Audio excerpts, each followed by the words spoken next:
It's day 2 of our Mekong River cruise, and we found some hazards on our excursions. Hi, Michelle here from Travelling Over 60. Come join me on this adventure. Today our day starts as usual with a buffet breakfast.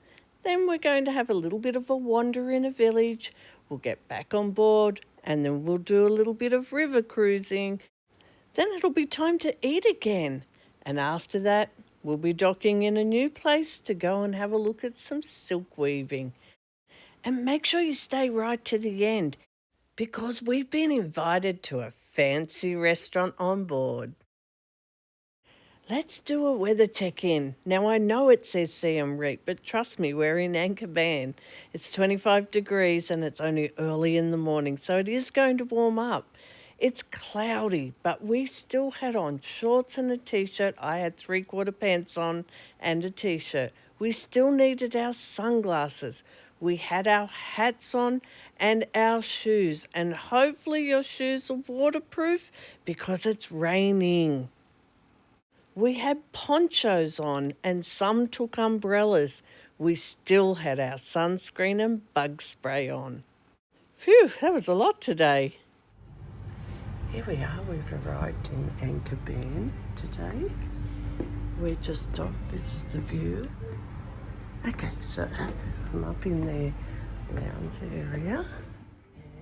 Now we started each day up the top here with a cup of tea. Now, as you can see, they've got all the tea and coffee making facilities. Cookies at the top, cups and saucers down the bottom here. And let me show you the other side.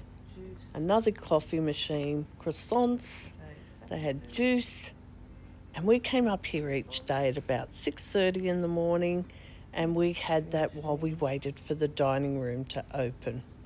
The dining room opened at about 7 o'clock. Let's go and have a look. Now, it was a buffet breakfast and it was like any hotel that you would stay in. They had so much on offer. Cold food and hot food. You can see here.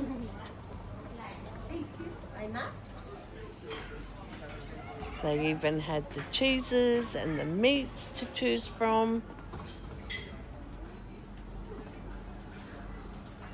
Lots of breads. And they even have Vegemite. And the staff are so lovely. And there's plenty of them around to help you if you need help with anything. For me this morning, I'm just going to have some juice. And then I'm going to have Eggs Benedict. Yum. Breakfast is done and we're off on our excursion. Yep, we've got to get up those stairs. Oh dear. But first, we've got to get off the ship to get to those stairs. Let's take a look. Now, getting off the boat is a little bit tricky. So they're trying to prop up the step so it's all nice and level. But you've got to get off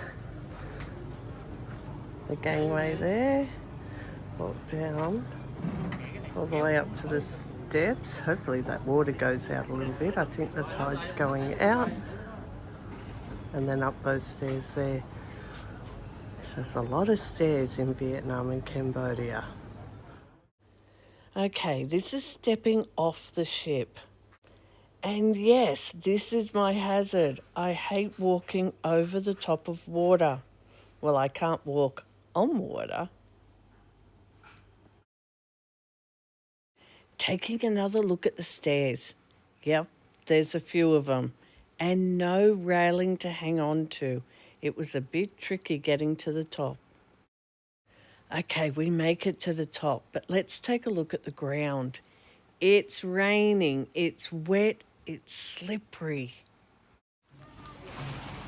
Now, we're just here to visit this little village. It's one of the few villages that wasn't destroyed by the Khmer Rouge.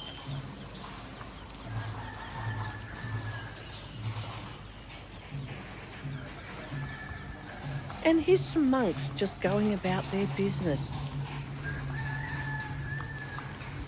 Now, as you can see, it's raining, and APT have been really good. They've given us ponchos and umbrellas.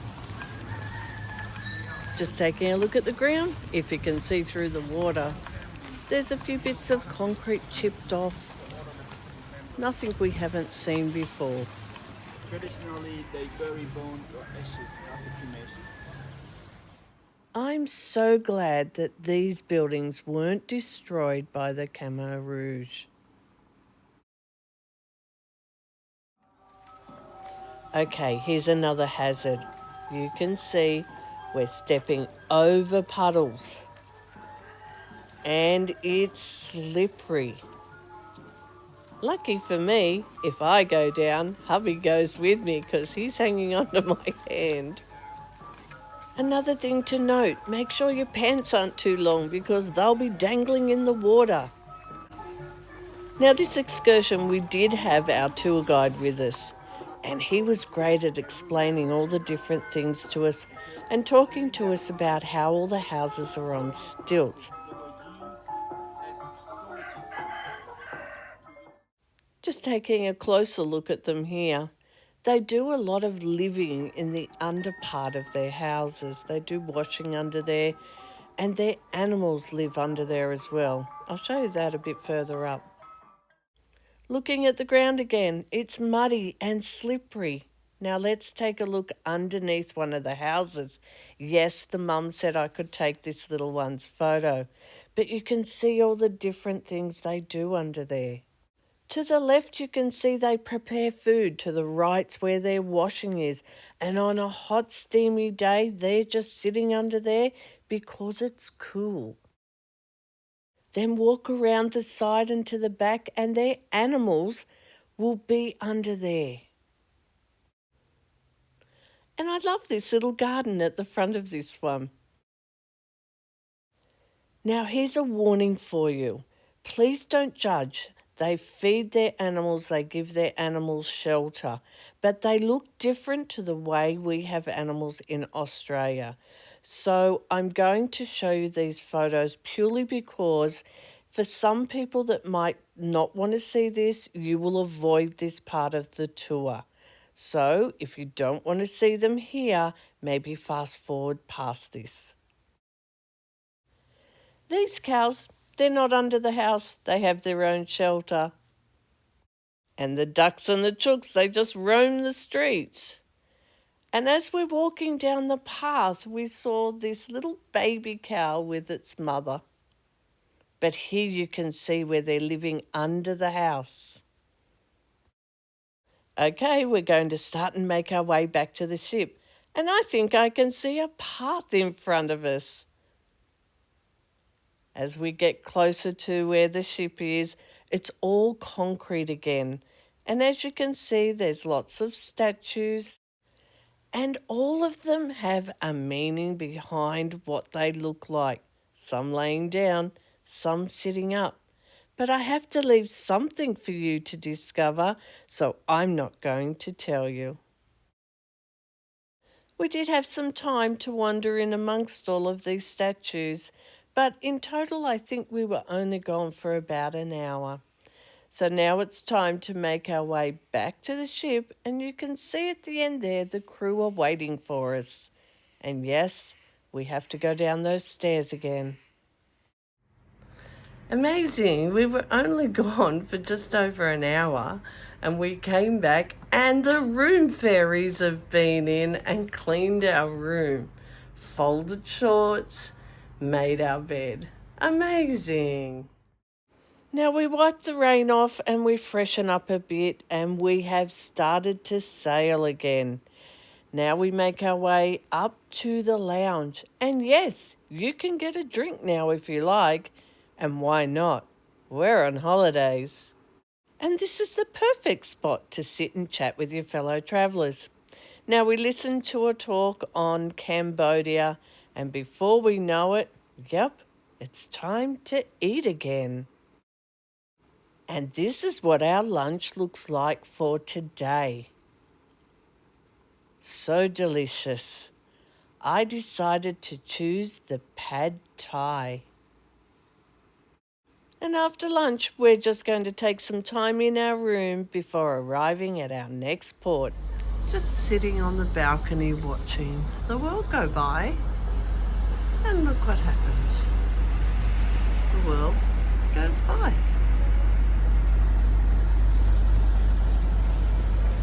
Big ship.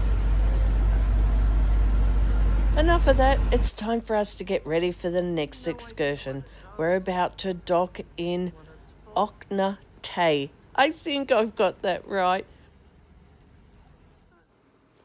Once we get off the ship, we're then going off to see how they manufacture their silk here. Looks like our transport's waiting for us and it's raining, but we can't let that dampen our day. Oh dear. Now we're trying really hard not to let the rain come in on us, and mostly we stayed really dry. Now we're going to travel through the streets here before we get to our destination, and I'm going to let you just enjoy it with the sound of a motorbike. Because this is the sound you hear everywhere over here. This just makes it authentic.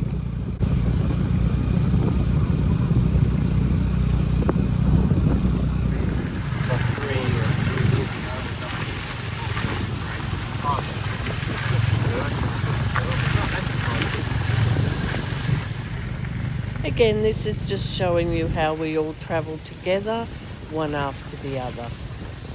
Now it's raining and it's bumpy, so we can't take a selfie. This is the best we can do. And we have arrived, and a helping hand to get out of the tuk-tuk.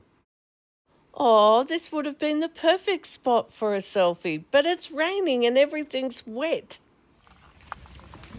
Let's take a look at the ground. Now it's concrete, but it's wet. There's puddles. The rain has stopped just for a moment, but all the plants are still wet, and we've stepped up onto these pavers now, and they're a little bit slippery.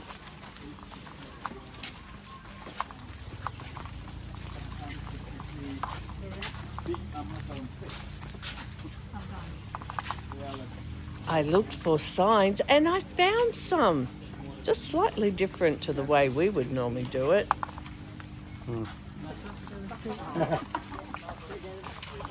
Still walking on pavers and listening to our tour guide. He's telling us all sorts of interesting things.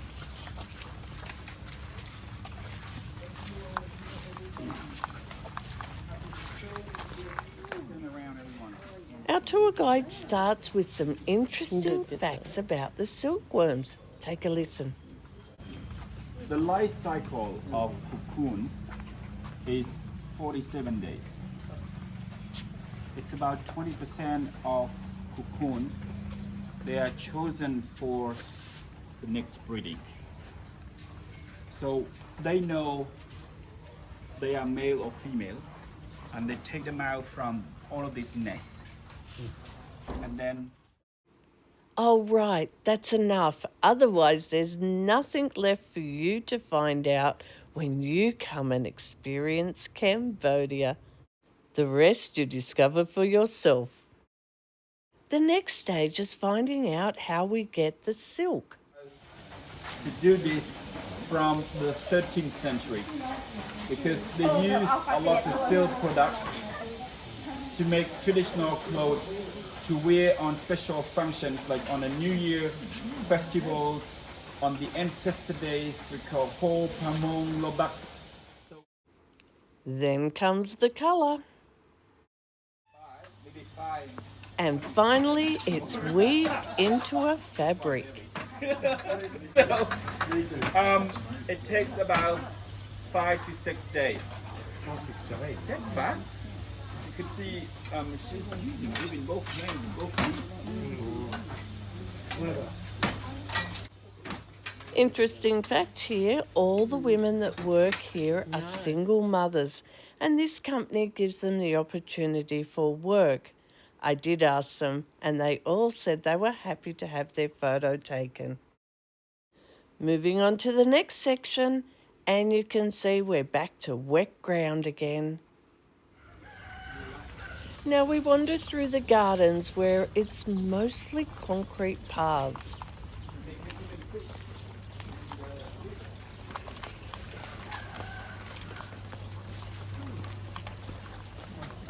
You still need to watch where you're walking though, because there's big puddles as we go along. And in some places you can see there's a bit of moss growing on the concrete. Just there you can see a little bit, so it's very slippery. Next we stroll past these interesting traditional stilt houses. Are they really houses? Gee, call me crazy, call me old, call me plain old privileged. My bathrooms are bigger than these. Is this where they put a whole family? When I see these, it makes me really grateful for what I have. The ground has changed again. We're on a sandy surface now. Please do not touch the crocodiles.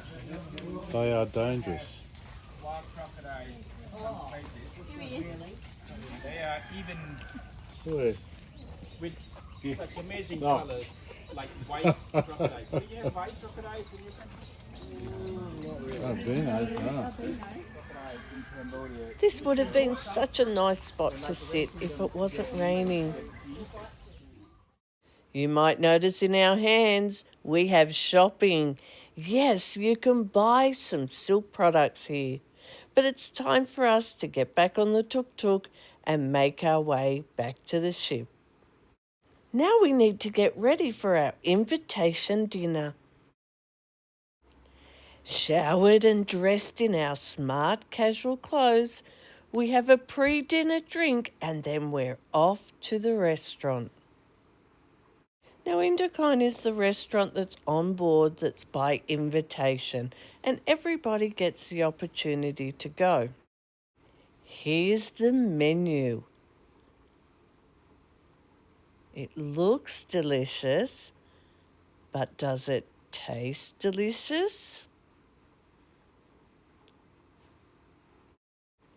Now, I've mentioned before I don't really like soup, but this was so inviting. The prawns were cooked to perfection. This was a delicious palate cleanser. Then we move on to our mains, which were to share amongst everyone on the table.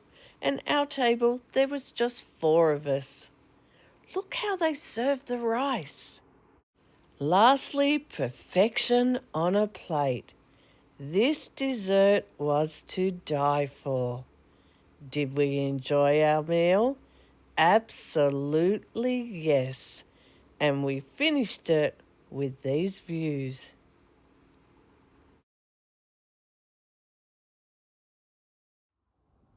So did you like that video? I hope you did. You know what time it is. This is the time in the video when I come in and I say, please support me and give me a thumbs up.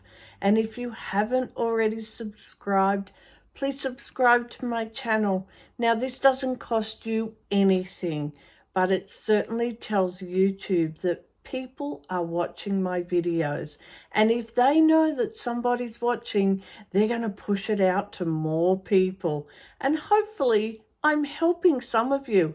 If I am, let me know in the comments down below if I've helped you with some of my information.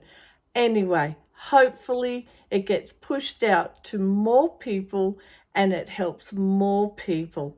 I really appreciate your support. Don't forget to watch out for my next video.